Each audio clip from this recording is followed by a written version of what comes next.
हम्म, नमस्ते। पिछले भाग में हमने सिफिलिस इस व्याधि के बारे में चर्चा की। अब हम कर रहे हैं गनोरिया, पूयमेह या सुजाक। पिछले बार सिफिलिस के विषय में मैंने बहुत कम चर्चा की है।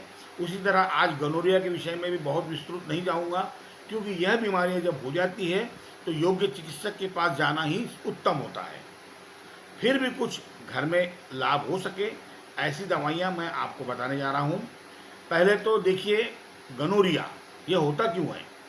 सिफिलिस की तरह ही यह रोग संक्रमित रोगों की संपर्क में आने के बाद ही होता है। दूषित व्यक्ति से जिसको संक्रमण हुआ है, संपर्क में आने के बाद यह 5 या 6 दिन बाद हमें उभर के दिखाई देता है। 15 दिन बाद इसके लक्षण कठिन हो जाते हैं, या समझो यह असाध्य की तरफ चला जाता है। उत्तम इलाज यह है कि हम किसी भी गलत कर्म से बचें। योग्य चिकित्सक से चिकित्सा करवाइए या किसी ब्रह्मा से चिकित्सा करवाइए, लेकिन हमें अगर बीमारी नहीं होती है तो यह सर्वोत्तम होता है। आइए इसके लक्षण देखते हैं। सबसे पहले यह बीमारी मूत्र मार्ग में फैलती है, उसके बाद ये पूरे शरीर में भी हो सकती है। लेकिन मूत्र त्याग करते समय अत्यधिक जलन होना, दाह होना, उसमें नलिका के अंदर दर्द होना, ऐसे सुई टोचे समान दर्द होता है।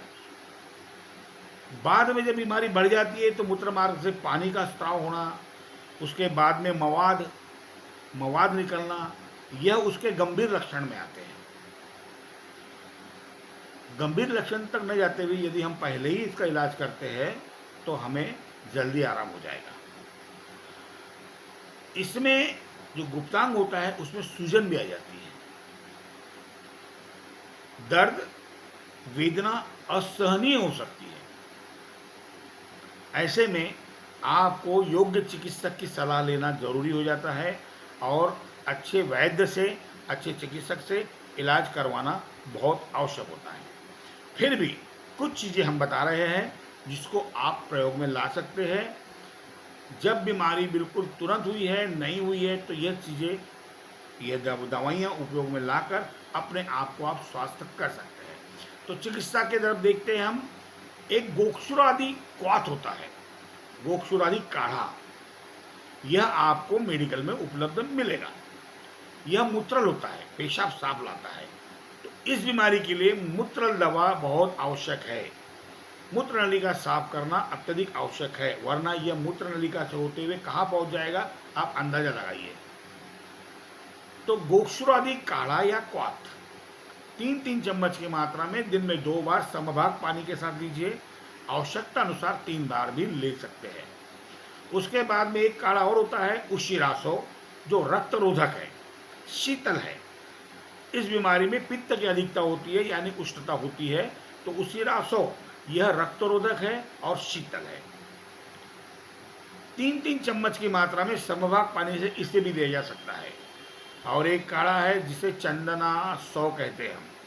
चंदना सौ भी शीतल है, मूत्राशय को शीतलता प्रदान करती है, गुप्तांगों को शीतलता प्रदान करता है। इसे भी 3-3 चम्मच की मात्रा में दिन में 2 बार समभाग पानी से ले सकते हैं।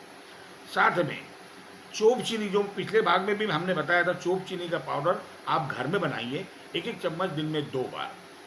गंधक रसायन 2-2 गोली दिन में 2 बार। आरोग्य वर्धिनी वटी, यह भी 2-2 गोली दिन में 2 बार। एक, अगर आपको प्राप्त होता है चंदन का तेल, थोड़ा नकली भी मार्केट में है, जरा देख लीजिएगा, हमें असली चाहिए। चंदन का तेल अगर आप 10 से 20 बूंद तक,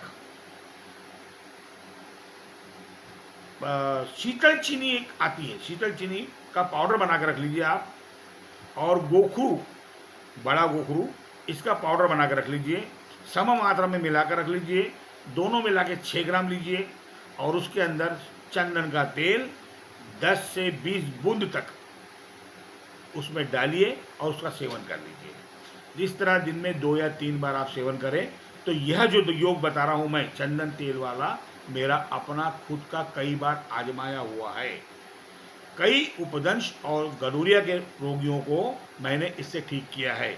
वैसे जितने भी योग मैं बताते जाता हूँ या मैं मेरे इस आयुर्वेद मंथन में बता रहा हूँ, सब मेरे प्रयोग के होते हैं, मेरे अपने पर्सनल होते हैं। वो राज मैं आपके सामने खोलता हूँ।